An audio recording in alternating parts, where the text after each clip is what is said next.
Olá, tudo bem? Hoje a gente está no gabinete do deputado Bobô, do PCdoB, que está cumprindo seu terceiro mandato aqui na Assembleia Legislativa da Bahia. Deputado, é um prazer tê-lo aqui no nosso programa, direto do gabinete. Queria começar com o senhor perguntando sobre o SUSAF, o Sistema Unificado Estadual de Sanidade da Agroindústria Familiar da Bahia, né? Uma conquista muito grande para os agricultores do nosso estado e uma conquista também muito grande para o senhor aqui na Alba, né, particularmente como parlamentar que defendeu a criação deste selo.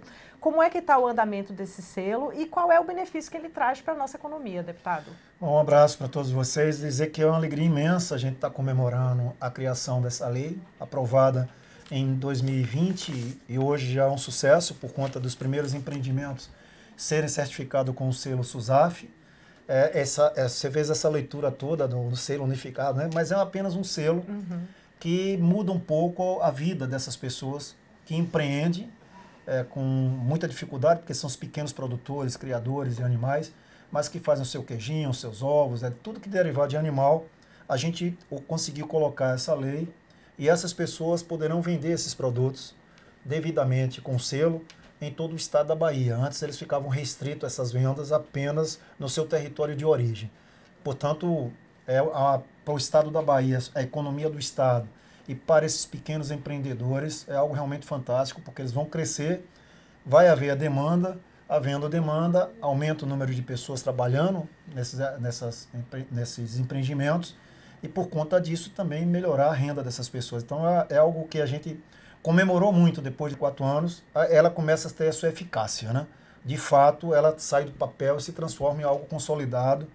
E hoje nós temos aí cerca de 8 empreendimentos já certificados com o selo SUSAF, mas acredito eu, segundo a própria CA, lá no mês de fevereiro, no finalzinho do mês de fevereiro, nós podemos já ter cerca de 90 com essas 8 aqui, ou seja, 82, 81 já a mais que estão buscando a certificação. Para a Bahia é um espetáculo e eu tenho muito orgulho de ser o autor dessa lei.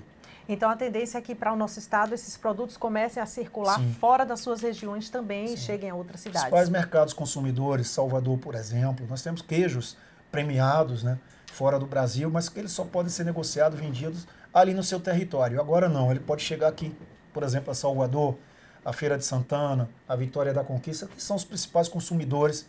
E aí esse queijo também está na prateleira de um supermercado. Isso faz uma diferença imensa na vida de quem empreende e sabe o quanto é importante aumentar a sua produção. Para aumentar a produção, precisa contratar pessoal e aí nós vamos ter uma renda melhor para todo mundo. E o selo também atesta uma qualidade do produto, né, deputado? Atesta a qualidade do produto. Então, desde o selo SIM, do territorial, né, que é colocado pelos consórcios, e para o SUSAF a mesma coisa. Então ali tem a sanidade, tem um acompanhamento. Inicialmente o selo SIM pela prefeitura, que faz esse acompanhamento. Já o SUSAF é o estado da Bahia que acompanha para que esse selo possa ser colocado à disposição desses empreendimentos.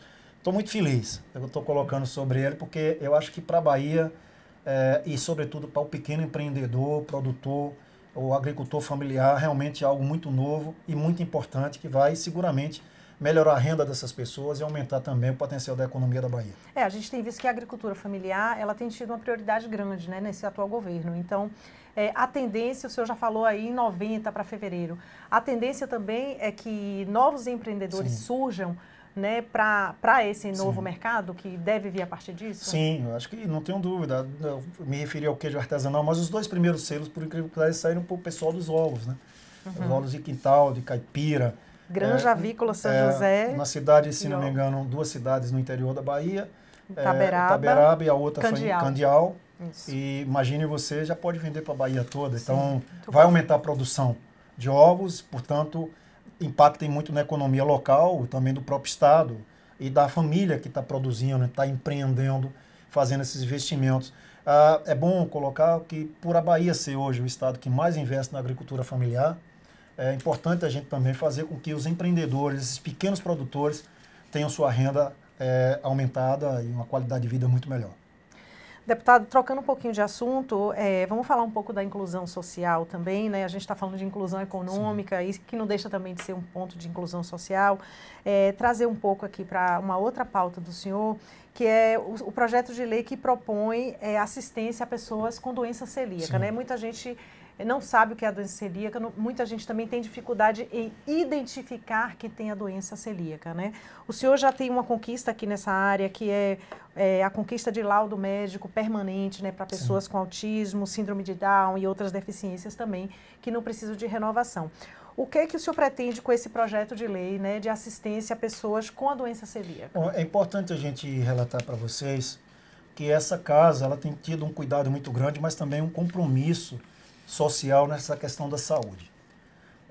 Eu sou o autor dessa lei, mas vários deputados acostaram suas leis nessa lei que eu coloquei, principalmente essa questão do atestado, para que a gente pudesse pegar um público maior. Eu coloquei para o TEA, essas crianças com autismo, mas, se não me engano, outros 4 deputados colocaram para que a gente pudesse abranger um pouco mais e chegar a criar pessoas com síndrome de Down. É uma lei realmente que mudou um pouco esse conceito do atendimento do Estado, né, da preocupação do Estado com essas crianças em especial. E foi um sucesso, todo mundo ficou muito feliz. O avanço da celíaca é a mesma coisa. A nossa preocupação está do Estado ser, digamos, mais próximo de pessoas que têm algum tipo de síndrome e que às vezes demora demais de ser atendido, ou quando atende vai para a fila do SUS e leva muito tempo para poder ter um benefício da saúde. Esse compromisso social, eu reputo, a casa tem tido esse compromisso. Sim. Eu sou apenas mais um deputado que tem essa preocupação, mas eu fiquei muito feliz que quando a gente coloca projetos como esse, outros deputados vêm conversar conosco e tem algo semelhante, somente colocaram depois do meu. Unifica também, unifica, você é muito mais abrangente, e mais pessoas serão beneficiadas com outro tipo de síndrome. E para nós é muito importante esse olhar cuidadoso e também de compromisso, né? Porque essa é a nossa obrigação, tá criando leis que verdadeiramente melhoram a vida das pessoas. Quando eu falei do SUSAF, foi exatamente por isso. Não adianta você ter muitos projetos de lei nessa casa, mas ela não favorece muito a população de forma imediata. Esses projetos na área de saúde, eles são extremamente significativos, debatidos com a sociedade. Recebo aqui muitos presidentes de entidades, de associações, mães vinculadas, sobretudo as mães, com relação a esse tipo de proposta. E para nós é muito importante que ele tramite com uma rapidez, que seja pela importância desse tipo de projeto, e que ele possa ir para o plenário o mais breve possível. Também aqui o senhor apresentou um projeto de lei que garante às pessoas com TEA ingresso e permanência em locais públicos. Sim. Com alimentos próprios para consumo, né? Que também isso tem a ver com as pessoas celíacas. Sim. São pessoas que não podem consumir qualquer tipo de alimento nos lugares, elas precisam levar seu próprio alimento, exatamente, né? Então, assim, é uma lei que se coaduna com a outra. Essa daqui também, como é que está o trâmite dessa? A mesma coisa, a gente está aguardando essa tramitação. É muito importante, inclusive, até pela própria ignorância da sociedade com relação a esse tipo a falta de sensibilidade até. Quando a gente fala de crianças com transtorno, é bom um cuidado muito grande, inclusive da própria sociedade. Ela entender que a pessoa é um pouco diferente por alguma razão, né? E buscar informação sobre isso. Então, quando a gente fala sobre um espaço reservado, que a pessoa possa acessar com seu alimento, é exatamente porque ela tem um problema e que, às vezes, o outro lado não quer ouvir muito. E, para nós, é muito importante a gente colocar esse tipo de projeto nessa casa para debater o projeto e ter a participação dos demais deputados com essa mesma sensibilidade, com esse mesmo cuidado, com esse mesmo compromisso, que tem bastante deles aqui, para que a gente possa colocar em pauta projetos dessa natureza, dessa importância, e ter, evidentemente, uma sociedade mais acolhida pelo governo, pelo Estado como todo, seja federal, não é nosso trabalho aqui, mas sobretudo com o governo do Estado, para que a gente possa avançar em pautas semelhantes como essa, que eu entendo que são muito importantes. Essa, sobretudo, na questão da alimentação. E que locais seriam esses, deputado? De grande circulação. Todos eles. Você desde teatro, estádios, enfim, onde você tem uma aglomeração grande de pessoas. E que eles sejam... E que não pode levar alimentos, não pode, né? Não pode. Tem que consumir do local. Tem que consumir no local. Então, nesse caso, essas famílias, essas pessoas... poderiam acessar com alimento e ter um alimento adequado, né? E necessário para que aquela pessoa possa ter nenhum problema com relação a isso e possa usufruir de um evento qualquer, possa assistir, por que não? Né? Não há diferença com relação a isso. É um público muito grande, né? É imenso. Que tem aparecido cada vez mais, né? O pessoal diz que é meio que assustador. Não é, sempre teve aí. Agora que nós estamos um pouco mais cuidadosos com relação a isso, sobretudo no autismo. e também do síndrome de Down. É muito impressionante, a cada dia aumenta esse público e também, claro, se faz necessário ter leis que possam ajudá-los nos tratamentos. Ainda não temos tanto assim, né?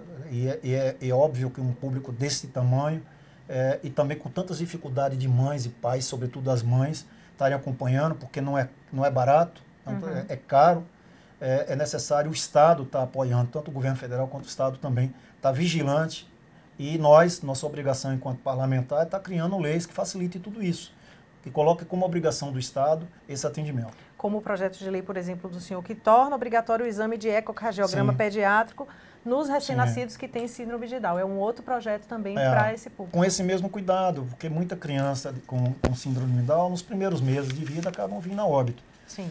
Tem um teste do coraçãozinho, mas ele não é tão eficiente, tão eficaz quanto um eco, né? Sim. Esse eco pode garantir crianças com essa síndrome ter uma vida um pouco mais prolongada. Sim. Então, e o importante é que seja nos 2 primeiros meses de vida.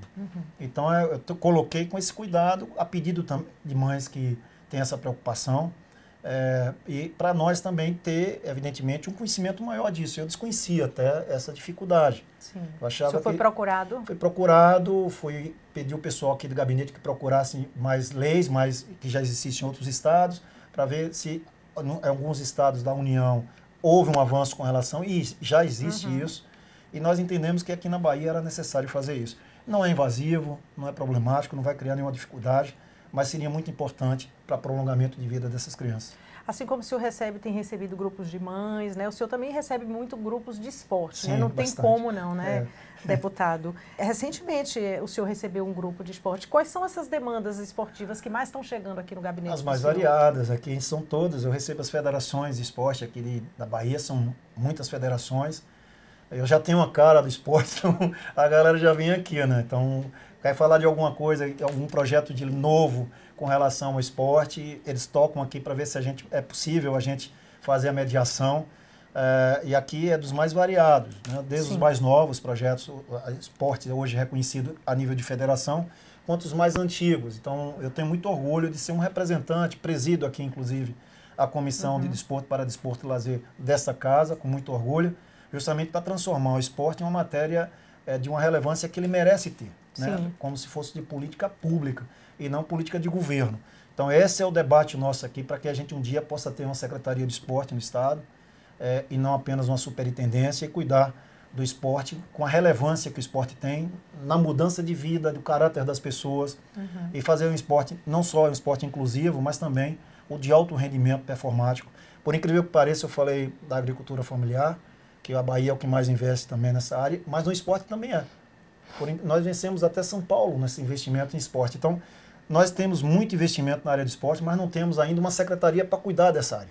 E o desejo nosso, enquanto presidente dessa comissão e também pela relevância das federações da Bahia, é um dia ter uma secretaria e tratar desse tema com a relevância que ele merece ter. Não que o Estado não tenha feito isso, o governo tem feito sim, mas é importante a gente ter uma secretaria formatada para que isso possa verdadeiramente ser discutido no âmbito de política pública de governo. Então, é um desafio aí que a gente vai trabalhar para convencer o governo um dia a ter essa secretaria. E 2026, deputado, o senhor segue aqui no Parlamento Baiano ou tem outros projetos? Se a população baiana assim desejar, seguirei com o maior prazer, né? Eu estou no 3º mandato, desejo a reeleição, mas a gente sabe que não é tão fácil, o trabalho exige muito da gente, mas eu estou trabalhando já nesse processo, aí vamos deixar que a população defina, né, se eu mereço ou não permanecer com o mandato. Tá bom, deputado, quero agradecer a sua participação aqui no nosso Direto do Gabinete.